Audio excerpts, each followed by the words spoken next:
Hello, everyone. Welcome back to Propaganda Loves You. This is week 3, part 2 of our two-part episode. For this episode, we're going to be focused mainly on Minneapolis and labor organizing that's taken place there in response to some of ICE's actions. And we'll close out this episode with a little bit of meditation from Joe. So, you don't need to listen to the first episode in order to have all the context for this one. It might help for some things, but that's your call. But one of my perspective for you, what you can do with our country. We can fight on the beaches. He's making any rounds. Mr. Gorbachev, tear down this wall.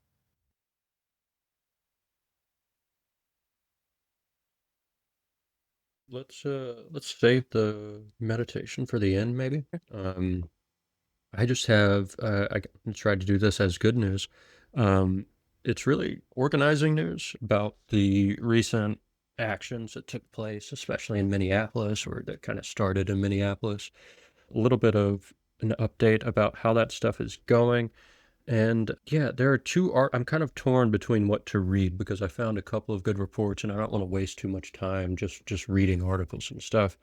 But I'll start with the general updates. Nationalshutdown.org, which was kind of a website that organized a lot of these Minneapolis actions, they report that there were solidarity actions on January 30th in all 50 U.S. states. There were over 300 actions that took place and over 1,000 organizations and businesses that were in solidarity with that action. So it's a nice moment to reflect on in terms of what's possible. All this stuff took place like within a week. Like the January 23rd mass Minneapolis general strike happened, and then this one happened the week after, just sort of on a whim. They put all this together and made all this happen. So it's kind of inspiring to see what's possible, even in a short span of time. You know, this week you might think one kind of thing is possible politically, and then 2 weeks later, a whole new world of possibilities opens up. And politics really can move that quickly, depending on what happens, depending on who the state decides to murder this week, and how many people they piss off with their power grabs. Another website, museumofprotest.org, which I don't have a lot of background information on, but they did a little bit of analysis of just sourcing a lot of different information about the protests and stuff. So just some quick numbers from them. That January 30th shutdown was the largest coordinated national action in Minneapolis since the 1934 general strike they had there. They reported that 50,000 people were in the streets of Minneapolis, 10,000 packed into the Target Center arena in sub-zero temperatures, hundreds of businesses across the country closed the door, 100 clergy members were arrested in acts of civil disobedience. In San Francisco, over 10,000 students, workers, and community members rallied at Dolores Park demanding a shutdown of ICE. They had speakers from local unions like the Amazon Teamsters, the Teachers Union, the UAW. Long Beach, California, estimated 3,000 high school students walked out and marched to City Hall. You know, shit's getting serious when all the high school students are shutting stuff down. It kind of makes me reflect on the March for Our Lives kids after the Parkland school shooting in Florida. Some of those organizers have gone on to have very robust political careers and are still out here trying to do stuff. So in terms of reporting, there's an article from Mother Jones, the title of which is 6 Vital Lessons from Minnesota's General Strike. And it's kind of neatly focused on Minneapolis, on what happened in Minnesota, and gives 6 tips on what people can do with this information. The other article I could read is probably more analytical and gets into the weeds of how organizing works. It's from laborpolitics.com. And I feel like the labor politics article is more substantial in terms of what we can learn from it. Here is the labor politics article. I don't know anything about Eric Blank, but his Substack bio says he is the author of a book called We Are the Union, How Worker-to-Worker Organizing is Revitalizing Labor and Winning Big, and that he's an organizer, trainer, in the Emergency Workplace Organizing Committee. So I'll go ahead and read this. What will it take to stop ICE and Donald Trump? More and more Americans are coming around to the following answer: a general strike. They're right to move in that direction. General strikes are a powerful tactic that have defeated corrupt and authoritarian rulers across the world, most recently in Egypt and Tunisia in 2011, Puerto Rico in 2019, and Sri Lanka in 2022. As the Union anthem Solidarity Forever puts it, without our brain and muscle, not a single wheel can turn. Unfortunately, last Friday's national call for no work, no school, no shopping, billed widely as an anti-ICE general strike over social media, came nowhere close to the projections of its most vocal advocates. Economic disruption was minimal, though workers from Grey's Anatomy did force production to shut down for the day. In contrast, Minnesota's Day of Truth and Freedom 1 week earlier, on January 23rd, did give a glimpse of the power of everyday people to make the system tremble. Many, though not most, businesses were shuttered, and over 75,000 people poured into downtown Minneapolis in the middle of the workday, braving negative 20-degree Fahrenheit chills. As SEIU Local 26 President Greg Nometer put it on the Dig's excellent new episode on Minneapolis, quote, "We achieved things on January 23rd that were not imaginable 2 weeks before. It really did feel like history to our members. I know many Uber and Lyft drivers just started crying when they were checking in with them that day about seeing roughly 100 pastors getting arrested at the airport, seeing all those people pouring downtown to defend them." How did Minneapolis achieve such a widespread work stoppage on January 23rd? What do the limitations of that day and the January 30 action suggest about the path ahead? And what can the history of general strikes tell us about how to make the system's wheels finally stop turning in the U.S.? Real general strikes. Before we can answer those questions, let me briefly clarify what I mean by general strike, a term whose meaning has gotten twisted by overuse in recent years. Academics and activists can endlessly quibble over definitions, but a general strike is basically a work stoppage that paralyzes multiple major industries. Such actions can be primarily political, demanding changes from the government, or economic, demanding changes from employers. In that light, it's not hard to assess whether recent anti-ICE actions in Minnesota and nationwide were real general strikes. On January 30th, high school students walked out across the country. There were various sizable marches across the U.S., numerous small businesses closed for the day in solidarity, and a significant but unmeasurable number of people probably called in sick or didn't shop. That's great, but definitely not a general strike. January 23rd in the Twin Cities saw much more widespread workplace disruption. Schools were closed, and this was partly due to the extreme cold. Multiple cultural institutions like museums were shuttered. Organizers estimate that roughly 1,000 businesses, overwhelmingly small proprietors, participated in that. Roughly 1 million Minnesotans supported the action in some form that day. This was a monumental achievement, further evidence of the state's grassroots heroism and the strategic savvy of its progressive unions and community organizers.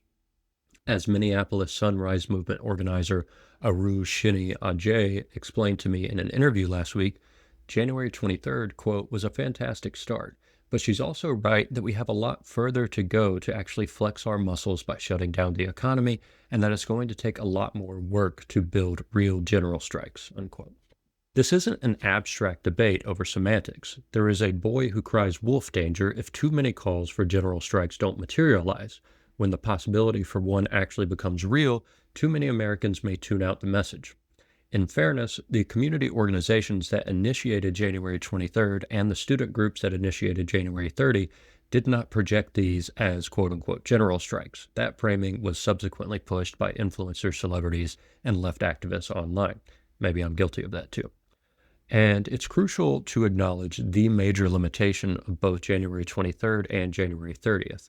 Neither seriously disrupted the major corporations that prop up ICE and the Trump administration. This is a sobering fact, especially since popular organization, ambitious union community leadership, and grassroots momentum is stronger in Minneapolis than anywhere else in America. Minneapolis's movement surged ahead after Renee Good's murder. Nevertheless, it still came up short of the type of disruptive economic power that can scare corporate America into breaking from ICE and the Trump regime. But popular opinion is changing very quickly in our country. Trump and ICE's brutal, unpopular actions are not likely to stop anytime soon. Organizing initiatives that might seem impossible today can suddenly become feasible in a whirlwind moment of mass outrage and effervescence. Making the most of these openings will depend above all on what we do in the meantime. If we take a lead from Minnesota and pivot nationwide to involve millions of people via winnable fightbacks against ICE, a real general strike can become a reality in the U.S. Momentum. Organizing a general strike requires some combination of three ingredients: momentum, organization, and militant, risk-tolerant leaders. The proportions can vary. If you have more momentum, you can succeed with less organization, and so on. But until we have a sufficient combination of these factors, a general strike will remain a wish rather than a reality. It takes much more than a viral social media post to shut down the economy. This doesn't mean celebrities, influencers, and social media agitation don't have a role to play. In the 2019 general strike that eventually brought down Puerto Rico's embattled head of state, Bad Bunny, Resident, and Ricky Martin spread the action far beyond longtime activists, and radio DJs were central to generating awareness and energy for 2006's Day Without an Immigrant mass protests in the United States.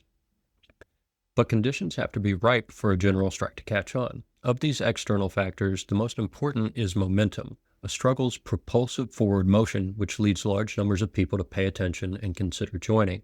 The need for strong momentum cuts against the suggestion of some seasoned U.S. labor organizers that you can bring about a general strike simply by scaling up traditional strike preparation tactics like having one-on-one conversations with all your coworkers and launching escalating supermajority structure tests to measure support. Almost every general strike in U.S. history has been sparked by a much smaller labor struggle whose dynamism, popularity, and confrontations with authorities generate enough momentum for large numbers of other workers to suddenly jump in to show solidarity. And he includes a table below that lists several general strikes in history: Philadelphia, 1835, Chicago, 1867, St. Louis, 1877, Chicago, 1886, New Orleans, 1892, Philadelphia, 1910, Seattle, 1919, San Francisco, 1934, and Oakland, 1946. This is definitely not an exhaustive list, but it gives you a sense of the tradition of general strikes in this country, which is something that a lot of people may not be aware of. There is a strong tradition of general strikes, at least at the city level, going back hundreds of years in this country. The 1934 San Francisco general strike, for instance, erupted as a response to the Bloody Thursday police murder of a striking longshore worker, Howard Sperry, and a volunteer from the Cooks Union, Nick Bordozzi. I don't know how to say his name. Bay Area politics was upended overnight. Tens of thousands of workers poured into the streets of downtown San Francisco that Sunday for the funeral march. This is a quote from, I guess, a news report at that time. Quote, "Faces were hard and serious, hats were held proudly across chests, slow pouring like thick liquid, the great mass flowed out onto the market. Not one smile in the endless blocks of marching men. Crowds on the sidewalk, for the most part, stood with their heads erect and hats removed. Others watched the procession with fear and alarm. Here and there, well-dressed businessmen from Montgomery Street stood amazed and impressed, but with their hats on their heads. Sharp voices shot out of the line march, 'Take off your hat.' The tone of voice was extraordinary. The reaction was immediate, with quick, nervous gestures. The Employers Association's subsequent account of the strike noted that this funeral procession was, quote, 'one of the strangest and most dramatic spectacles that has ever moved along Market Street,' and that by the end of the march, the certainty of a general strike, which up to this time had appeared to many to be a visionary dream of a small group of the most radical workers, became for the first time a practical and realizable objective," unquote. They have a cool picture here of that funeral procession from San Francisco. We saw a similar dynamic in Minnesota in response to ICE's surge, and especially after Good and Preddy's murders. Mass consciousness advanced quicker in a few weeks than over 2 decades of ambitious, deep organizing for change. Greg Nomecher from SEIU Local 26, which represents over 8,000 janitors and other property service workers, notes that their victorious struggles in years prior for progressive policy changes, including the 2023 Minnesota Miracle, quote, "did not trigger the imagination of the broader community. Most strikers in the January 23rd Day of Truth and Freedom were not union members." Here's how he describes the impact of the Twin Cities' recent momentum surge on the Dig podcast, quote, There are so many players in motion right now, organized on their blocks, organized through signals, groups and structures that didn't exist or didn't exist at an organizational level just weeks ago are now playing key roles. So from my perspective, this is an incredibly hopeful story about combining systematic, intentional, self-conscious organizing with understanding that in a movement moment where the entire community is provoked, things will move far beyond your organizational control. Unquote. This community outpouring, Namacher notes, has required adopting a different approach to building disruptive actions. He goes on, quote, usually when a union gets ready to strike or when we're trying to do turnout to an action, every single person we're engaging has been carefully, relationally propositioned to step into action, supported in a very intentional, systematic way. And in this moment, there's a surge of momentum that is just breathtaking and comes from every direction. It's that heroism and the risks that people, even outside of organization, are willing to take that is combined to make this so powerful, unquote. Minnesota shows that you can't organize an ambitious mass strike like January 23rd, 2026, or May Day 2006, let alone a real general strike, until the iron is hot enough. That's one of the main reasons why all the recent online-based calls for nationwide general strikes have fallen flat. As angry as so many people are at ICE, fears about getting fired, as well as day-to-day affordability concerns, are still front and center for most working people, especially those without college education. This dynamic also puts a question mark over the U.S. left's over-focus on May Day 2028 as a projected general strike. And that's something that I've mentioned on the podcast as well. While it's great that the United Auto Workers' initial call for this action has raised the discussion of general strikes, it was originally imagined as an action built by unions lining up their collective bargaining contracts with employers, something that does require years of preparations, not as the North Star disruptive mass action aiming to save U.S. democracy from Trumpism and the billionaires. There's a danger that in the name of building towards May Day 2028, union and movement leaders could fail to seize the openings for disruptive action that may rapidly emerge over the coming weeks and months. Moments have to be seized, as Minnesota's January 23rd action positively demonstrated. If Trump attempts to invoke the Insurrection Act or overturn midterm election results, we'll need to act quickly. Some have pointed to the 1886 May Day strikes, the call for which came 2 years earlier in 1884, as an example showing that projecting a general strike date way ahead of time can inspire people and give enough time to build up. But there are two major reasons this analogy is off. First, strike momentum was much, much higher in 1884 than it is today, as you can see in the graph following.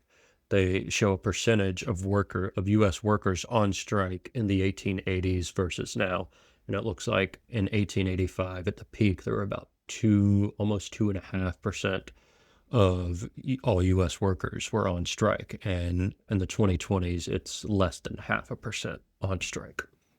And second, it was possible to lean on escalating economic strikes in 1884 and 85 to generate momentum for May Day 1886, since the latter was also a strike for an economic demand on bosses, the 8-hour day.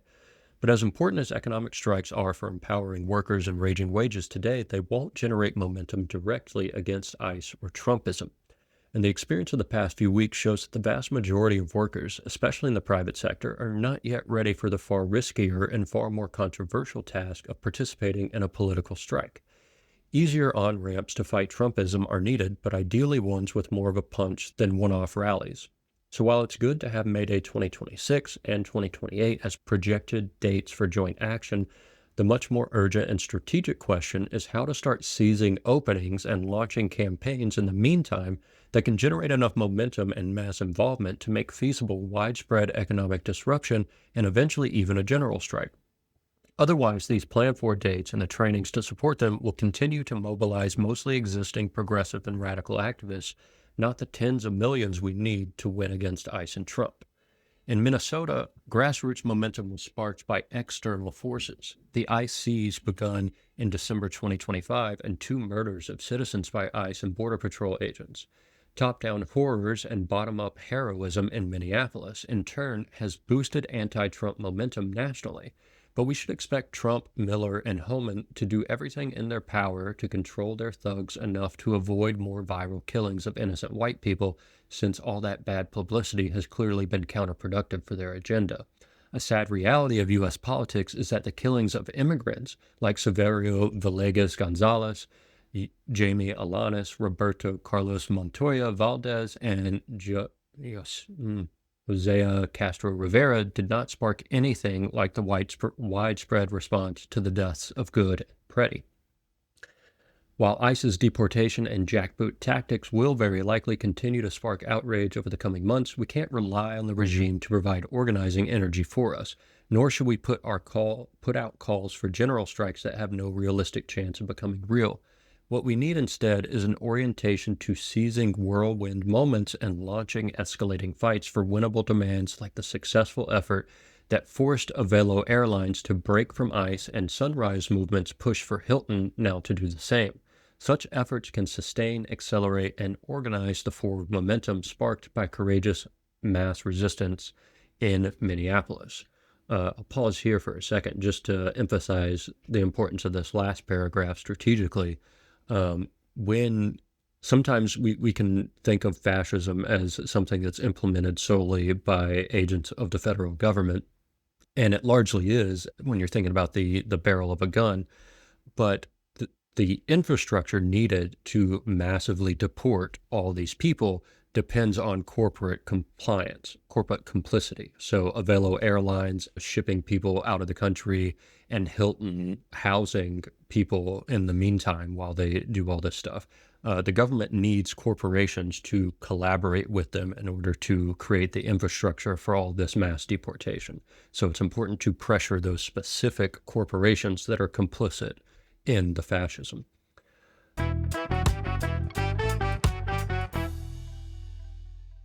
Please stay tuned for a word from our sponsors.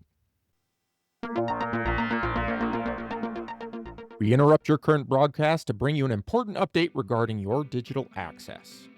Hey, I was trying to watch a video of what was happening in the Capitol last night, but it's hard to follow what's happening when everything is moving so fast, including the camera. But wait, my video looks movie quality now?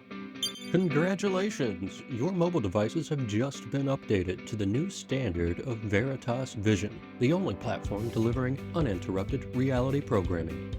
Veritas Vision Mobile automatically identifies abnormalities like unnatural movements, unauthorized messages, and distracting background noises, and replaces them with a digitally enhanced and steadied view. It's the clarity you deserve. I just checked my recording of the recent city council disruption. Before the update, the background was full of protest signs. Now, the background has been seamlessly filled in with beautiful, sun-drenched architectural shots of the new plaza. It's actually quite soothing to watch. This is the end of the unreliable witness. By removing the volatility of raw data, we ensure that your personal archive remains perfectly compliant with the authority. Welcome to Uninterrupted Reality. Veritas Vision, where confusion ends. Veritas Vision is a required platform, and any attempt to revert to previous non-compliant content sources will result in a temporary deprioritization of essential network services.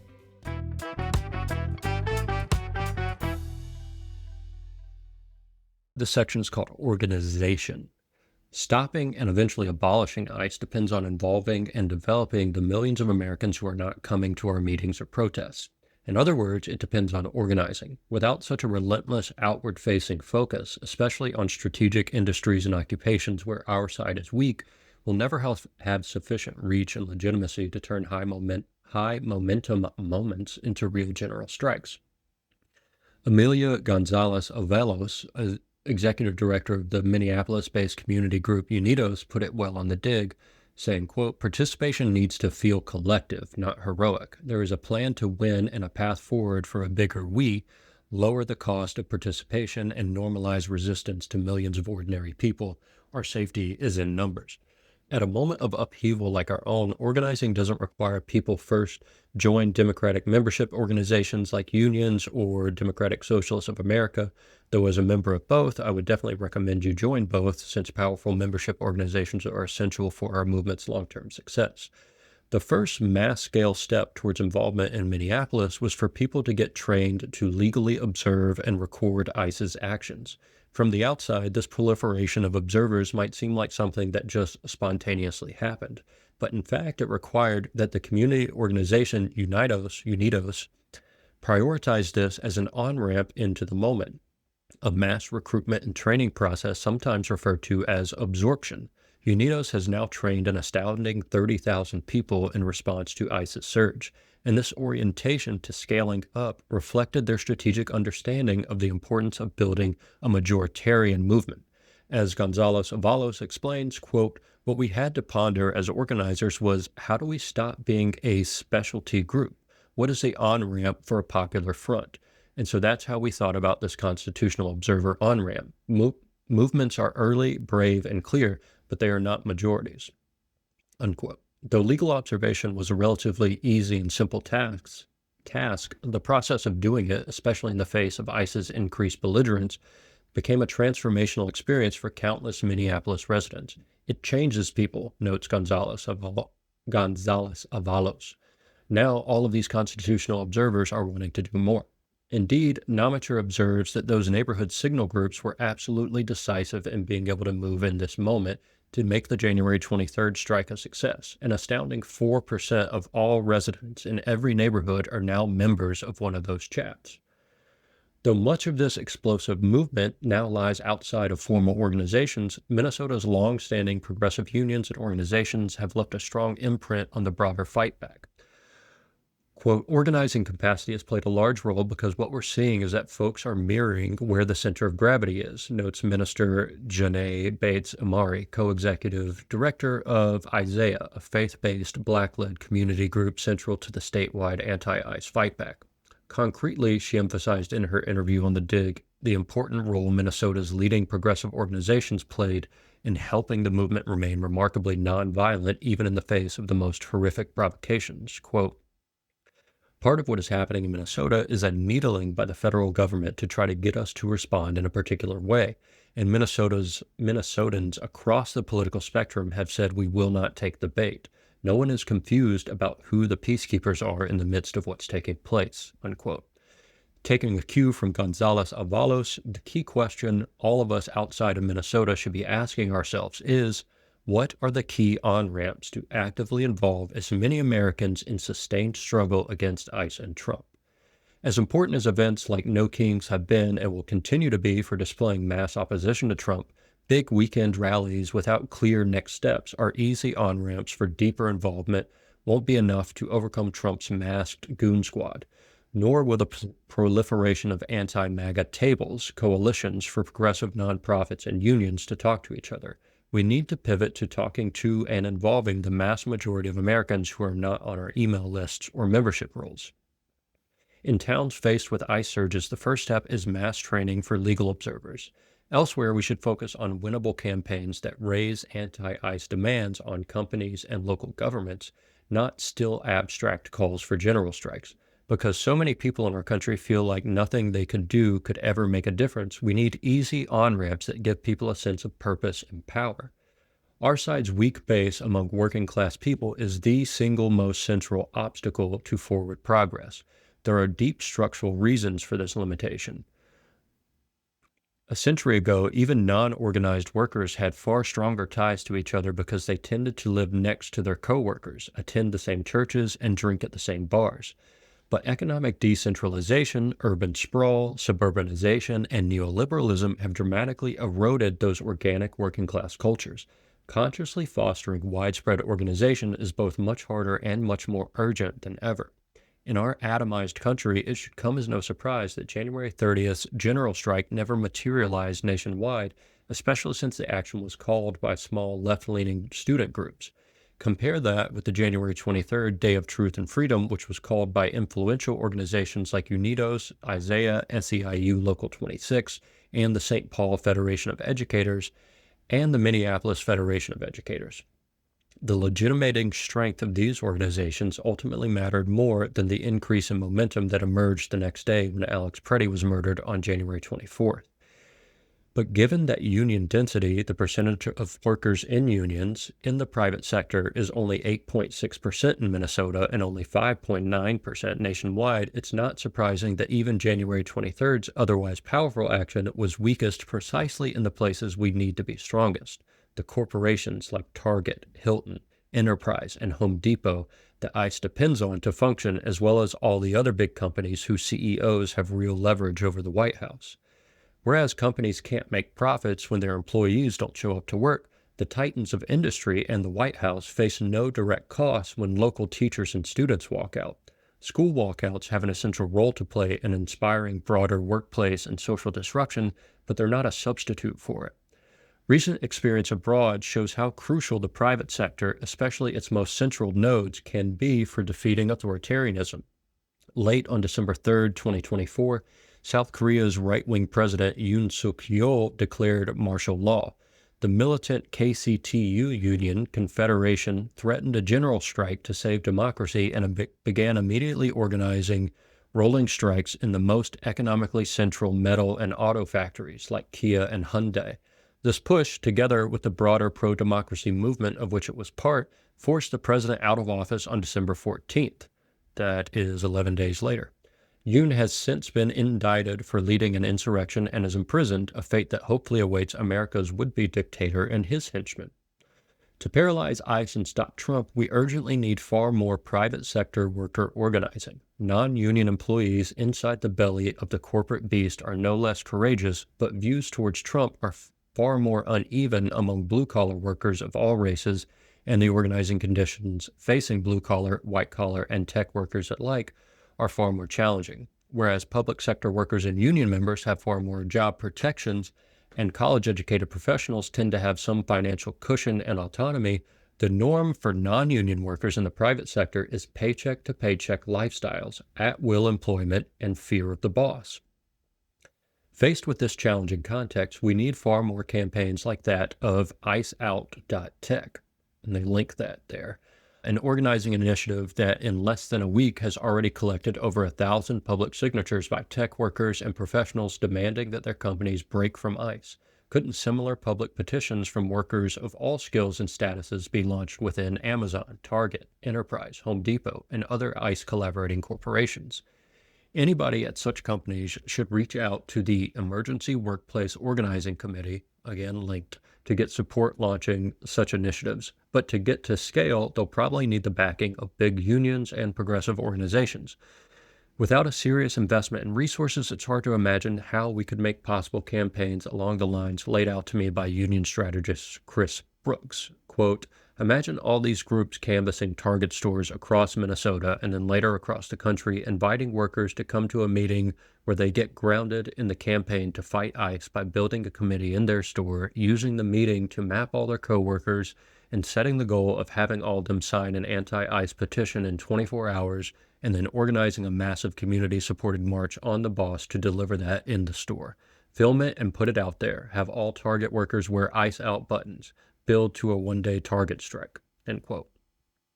At Target, Hilton, Enterprise, Delta, and beyond, mass organizing trainings tailored for specific company campaigns can give fired-up workplace activists the tools and encouragement they need to break beyond the already convinced.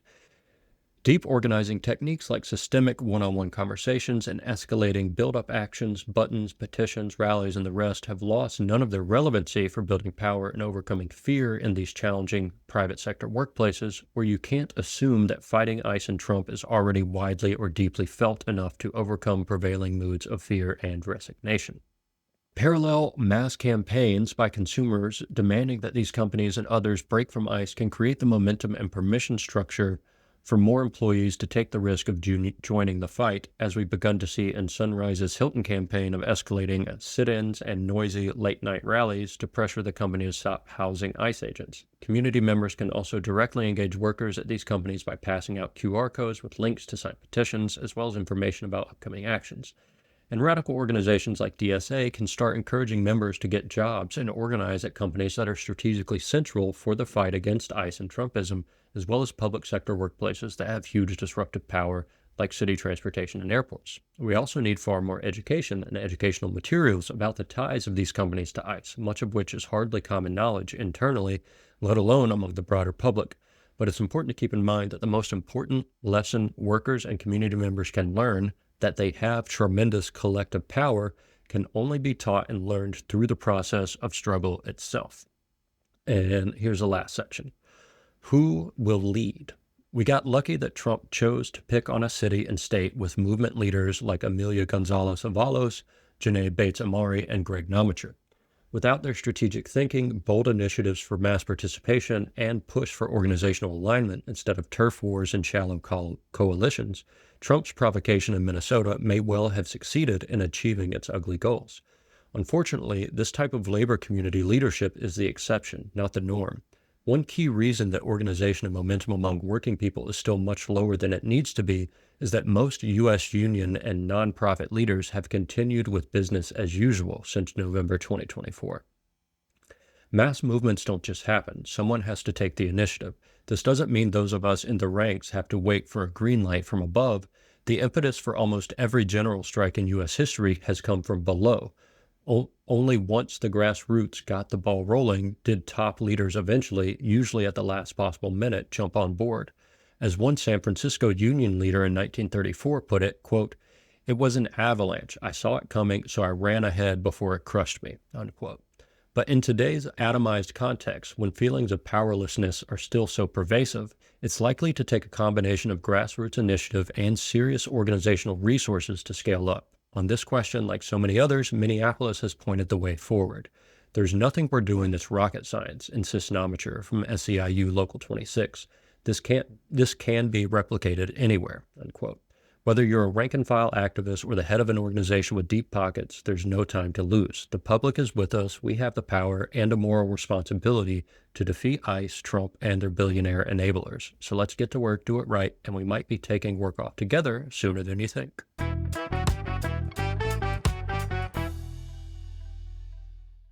Hey everyone, wanted to give a quick shout out for a specific podcast episode that I listened to over the week. If you are interested in climate protection and protection for the environment and regulations around that and want to understand what this administration is currently doing, there's an episode of The Daily, which is a podcast that's run by the New York Times. And this one's called The Secret Plan to End U.S. Climate Regulations. It's about how a small group of conservative activists have worked over the last decade plus to pull back, basically cornerstone climate regulations and findings that underpin how the Environmental Protection Agency is able to regulate greenhouse gases. And so it's a really interesting look at how small groups of people are trying to pull this away so that the Environmental Protection Agency no longer has that capability, which would essentially limit the U.S. government's ability to regulate any type of man-made climate change. So podcast is a really good episode on that, has some great insight there. Again, the title is called The Secret Plan to End U.S. Climate Regulations, and we'll include that in the show notes should you want to listen to it.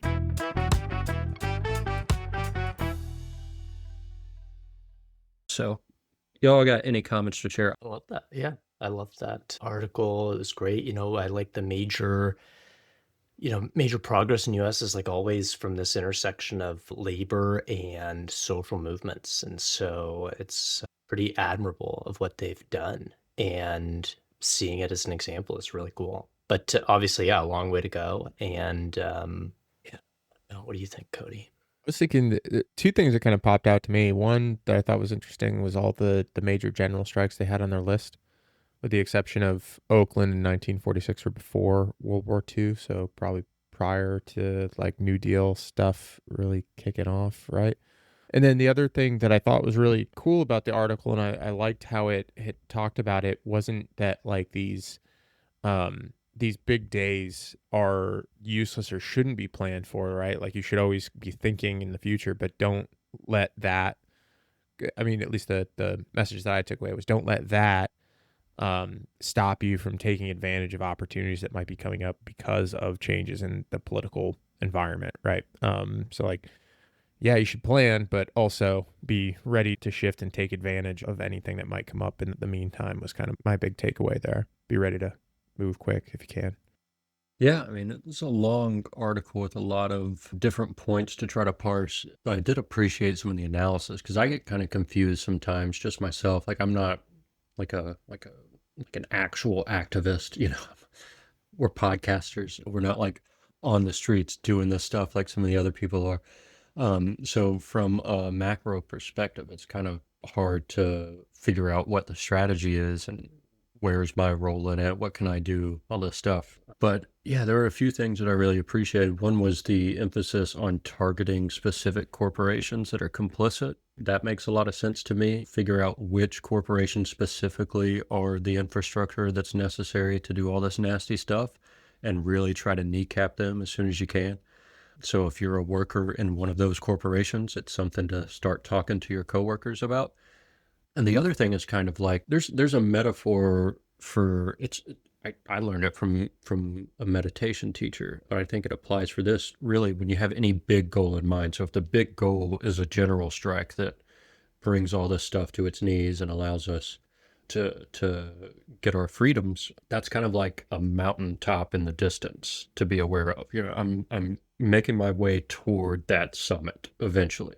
In the meantime, I have to drive the car and stay on the road, and I have to pay attention to the road right in front of me. And every now and then maybe check to see where the mountain is to make sure I'm still headed in the right direction. But if I want to be safe and get there, I have to focus on what's right here in front of me. And that's where all the grassroots community stuff comes in. It does. I mean, the 20th century really did a number on us in terms of neoliberalism and spreading out all these communities. Back in the late 1800s, as the article was pointing out, people who worked together tended to live in the same areas. You go to work together and come back home, you all live on the same block. That's not the case today. Most of us don't really know our neighbors, or if we do, we definitely don't work together, right? We're all doing different things in different industries.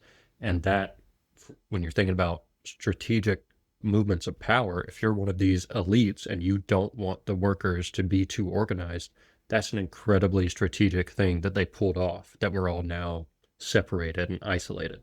And so on a neighborhood level, getting to know your neighbors, figuring out where your politics align, that kind of stuff, which doesn't seem like a big deal, actually is a big deal. It's how all this stuff in Minnesota started to take place. But yeah, there are all these layers to think about. I don't know, it's kind of strategically enlightening, but just a lot of information to kind of chew on. Yeah, and kind of what it was almost like the analogy of eating an elephant or something. Of like if people can organize around like one thing, like Target, I think this was the other part of the article that they were kind of making a point on too, was like, and have a really successful kind of strike against like one thing that can help build to that larger general strike, or it can help create the momentum, right? If you see that one being super successful, then maybe that pulls other people along. So I liked that, and you're bringing that up too, right? Like think about it smaller first, right? Like what are the smaller, more achievable steps that we can get, right, along that path? I won't read the Mother Jones article, but they did highlight 6 points that maybe we could think about before we pivot to the last thing. I'll just read through their 6 points. So the author of this article, just to make sure I'm giving everybody credit, is Schuler Mitchell, associate editor at Mother Jones. The title of the article is 6 Vital Lessons from Minnesota's General Strike. And I'm not going to read the article, like I said, just going to read those 6 points. Number 1, a general strike needs to involve both organized labor and a broad coalition. I think that pairs well with what we just read in the other article.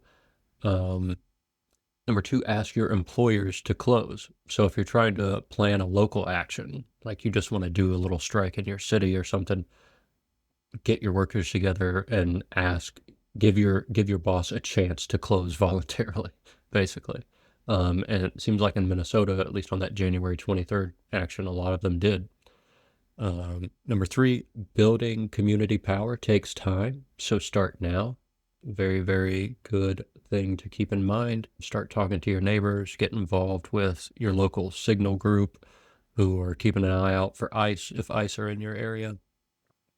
Number 4, effective organizing happens at the micro level, which is kind of an elaboration of the previous point. Number 5, offer ways to get involved for people who can't strike. Right? If people are going to get fired as soon as they strike or something like that, you have to give other ways to get involved. The legal observer training seemed to be like one way to do that, which was hugely influential. I mean, I know Alex Preddy and I guess Renee Good as well were both trained legal observers who were out there legally observing what the federal government was doing. And number 6, understand how movements are connected so you can keep building power. And that kind of speaks to the sense in which we need to be locally small, organized, but also aware of the bigger picture and connected to all the different nodes and everything. So, yeah, just a sort of layered strategic approach.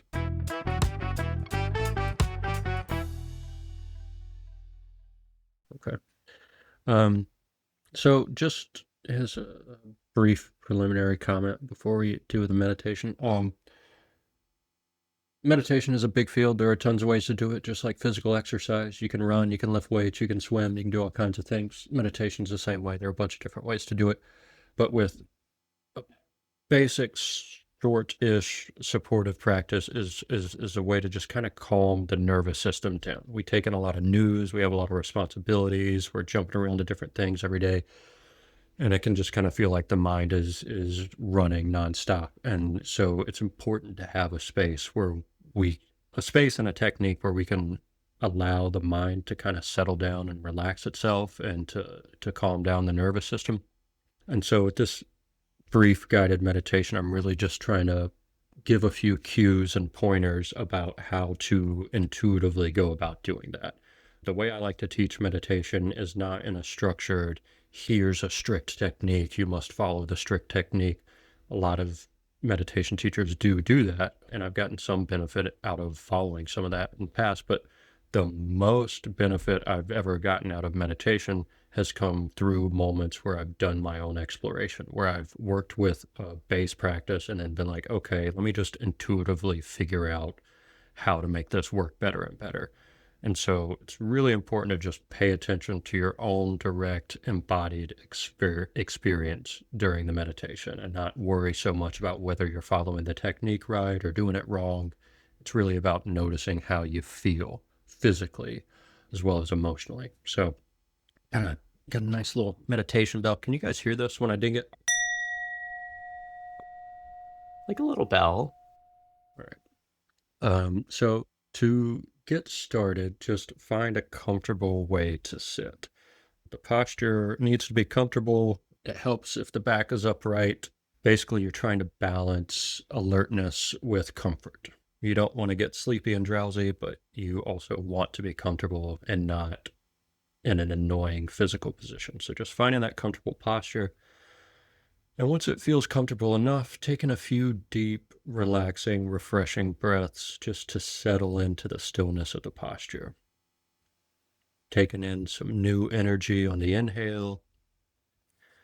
And every time you exhale, just encouraging the body and mind to relax and settle and to feel held and safe by the stillness.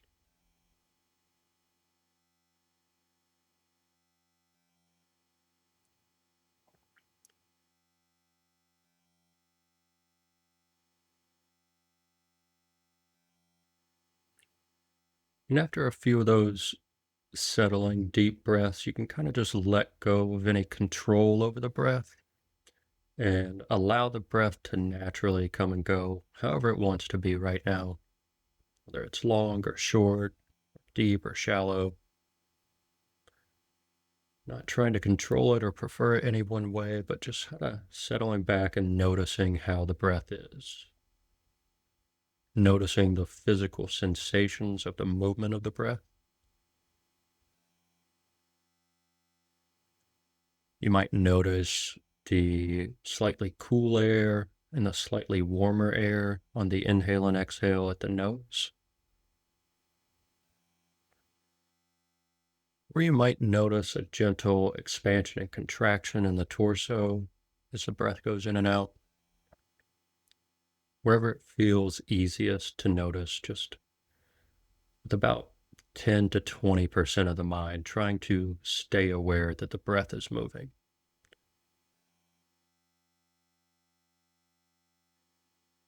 Not trying to be so exclusive with the attention. The mind is going to do a lot of things. You might have thoughts popping in and out. Might notice sound in the environment. Might notice sights in front of you. All these other things are totally fine, totally acceptable. It's not about trying to clear the mind, but just stepping back, letting go of control, allowing the mind to do whatever it wants to do, And in the background, staying with a subtle awareness of the breath. As long as we don't lose the breath, we can let the mind do whatever it wants to do in the meantime without getting involved.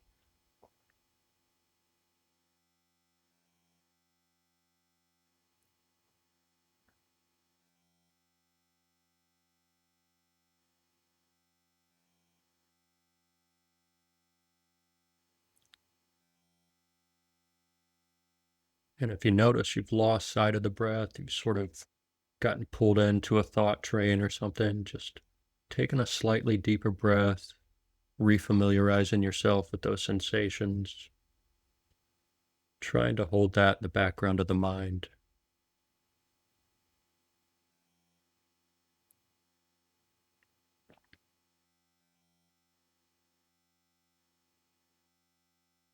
So the meditation is really less about doing something specific and more about just relaxing the need for the mind to control everything. Knowing that the posture is safe, knowing that the breath is supportive, and knowing that for the next few minutes we don't need to do anything else other than to be still and feel held by the breath.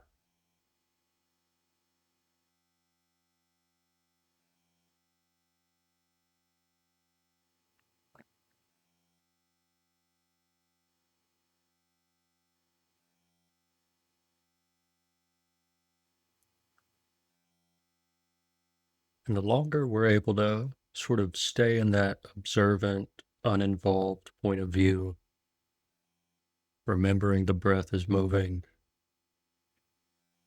the longer we're able to stay in that point of view, you can kind of notice the nervous system get calmer and calmer over time.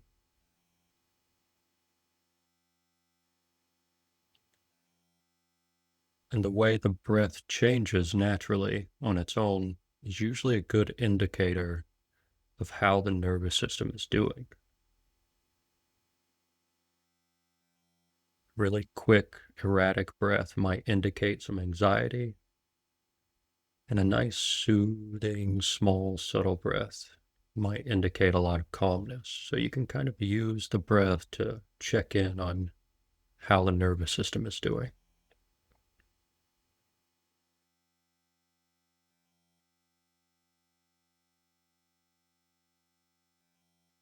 And we're just encouraging it to relax, to stay calm. Again, not trying to control much of anything. A lot of this stuff happens automatically on its own if we just stay still, stay observant, try not to be too involved.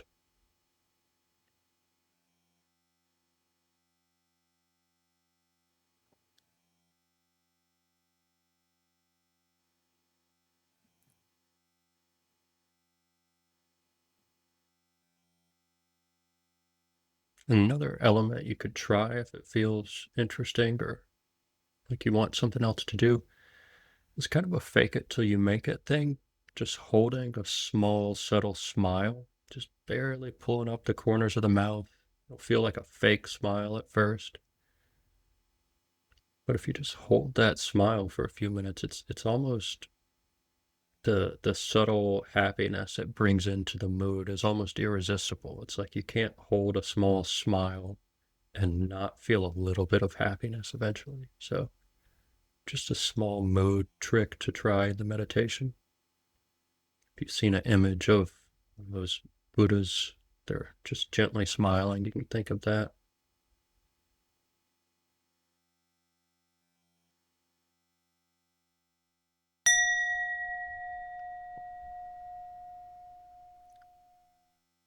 And that's just a few minutes, but that's just the basic settling operation to set yourself up in any meditation. And then, the mind's your oyster from that point. You can do whatever you want. But yeah, just a nice way to calm down a little bit, settle the nerves, get a new baseline. Any thoughts, reactions, feelings you have about that? Calming and very relaxing. It's like the shoulders start to come down a little, the neck starts to relax. I could feel the nervous system and the mind just kind of did its thing, and the breath, the work came naturally. It was really nice. And I liked that there wasn't like too much structure to it. It seemed really like, I don't know, I could use it more often because it's just really focusing a little bit on the breath and letting the mind do what it wants. Just thinking about it, it's like a perfect exercise for the length of a chairlift. Oh, yes. Definitely. Chairlift I'll link to a meditation. YouTube I like in here. There's this. He only has like 10 videos he put up, but there are all kinds of resources for meditation and stuff. But sometimes a good YouTube video is better than some dense, archaic text. But this guy just does a really good job of explaining the whole technique and what you can do with it. So if you feel like just going down our YouTube rabbit hole, it's only 10 videos long, so you can't waste too much time on it. But that guy's channel explains, in my opinion, almost everything you would ever need to know to set up your own meditation practice.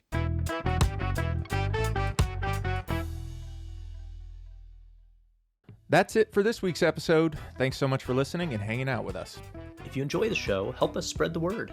Leave a rating or review and share it with your friends, family, or anyone you think would get something out of these conversations. Your ratings, reviews, and shares help this show grow, and the more people listening, the harder it is for propaganda to win. So until next time. Stay aware, stay safe, and remember, Propaganda loves you.